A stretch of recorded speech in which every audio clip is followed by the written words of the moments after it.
Good morning sir. Sir, पंचायती चुनाव काफी नजदीक आ चुका है, कुछ ही दिन बचे हैं मतदान को, और आप पंचायती राज मंत्री भी है। साथ ही में हम जानना चाहेंगे कि आपके इलाके में 35 पांगिन बोलंग में अभी जो करंट अपडेट है भारतीय जनता पार्टी को लेकर, पंचायत चुनाव को लेकर किस तरह का माहौल चल रहा है सर? सबसे पहले तो सब मीडिया दोस्तों को नमस्कार।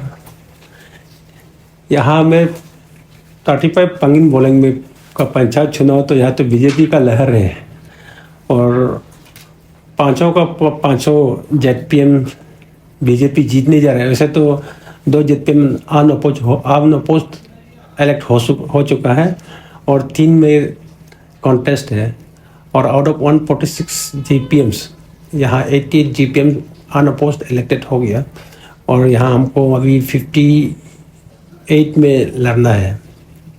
तो वहाँ भी लगभग 90% यहाँ से जीत होगा पंचायत में भी। तो ऐसे करके यहाँ तो इतना बड़ा वो नहीं है, और मेरा विश्वास ये रहेगा कि जनता जो है मोदी जी के ऊपर विश्वास है, पेमा खांडू जी के ऊपर विश्वास है, तो यहाँ जरूर जीतेगा। जी सर, आपके यहाँ पिछले विधानसभा चुनाव से मैं जुड़ा हुआ हूँ, काफी सारे जगह पे मैं गया पिछले बार भी। जब भी यहाँ पे असेंबली इलेक्शन वगैरह भी होता है तब देखा जाता है कि एक मुद्दा हमेशा सामने आता है, ये जो मल्टीपर्पज जो मेगा डैम को लेकर। सर, इसके बारे में आपका क्या ख्याल है? अभी इस जो आगामी पंचायती चुनाव है, इसमें क्या ये मेगा डैम इश्यू एक विपक्षी दल के लिए एक मुद्दा साबित हो सकता है, आपको इफेक्ट कर सकता है सर?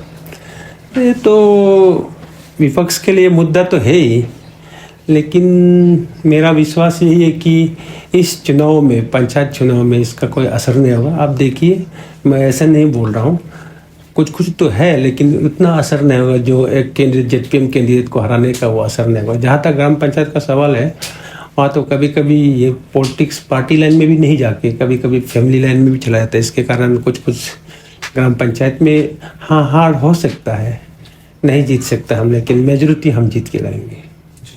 सर, अभी हाल ही में एक वायरल मुद्दा चल रहा है आपको लेकर, आप पे लोकतंत्र पे चोट करने का आरोप लगाया। आप ऐसा सुनने में आया कि आपने गांव में जाके आपने बोला कि जहां बीजेपी नहीं जीतेगी, जहां पे बीजेपी का कैंडिडेट हारेगा, वहां स्कीम नहीं जाएगा, फंड्स नहीं आएंगे, इस तरह से आपने कहा और गाँव वालों को धमकाया। इस तरह का आरोप आप पे लगे, इस पर आप क्या कहना चाहेंगे? देखिए, सबसे पहले तो मैं इस बात के लिए आप सबको क्लियर करना चाहता हूँ, मैं एक बीजेपी का एक्टिव सक्रिय कार्यकर्ता हूँ, और बीजेपी का जो प्रिंसिपल्स है, सबका साथ सबका विकास, मैं उसमें विश्वास करता हूँ। और ऊपर से मैं पेमा खांडू साहब का एक सच्चा सिपाही हूँ, तो मुझे मालूम है जो एक बीजेपी जो एक प्रिंसिपल लेके चल रहा है उसके खिलाफ हम कैसे कर सकता है। और आपको ये ध्यान देना चाहिए था, जो भी कोई उठाया इसका मुद्दा, मीडिया वाला हो या कोई पार्टी हो, किसी भी पार्टी ने उठाया हो, ये जानना चाहिए था कि सबसे पहले तो ये रोइंग में हुआ था, और ये मेरा कैंडिडेट का घर में, गोनू लिंगी जी का घर में कार्यकर्ता, अपना बीजेपी कार्यकर्ता का एड्रेस था। और हमने वहाँ कहीं नहीं बोला है कि जहाँ बीजेपी कैंडिडेट हारेगा वहाँ स्कीम नहीं देगा, ये मीडिया में ये वायरल हो रहा है। तो मैंने ये कहा, और मेरा कहने का मतलब अलग था, लेकिन मीडिया में फोकस अलग किया गया, कि मैंने ये कहा था कि जहाँ बीजेपी का कैंडिडेट हारेगा वहाँ स्कीम नहीं जाएगा।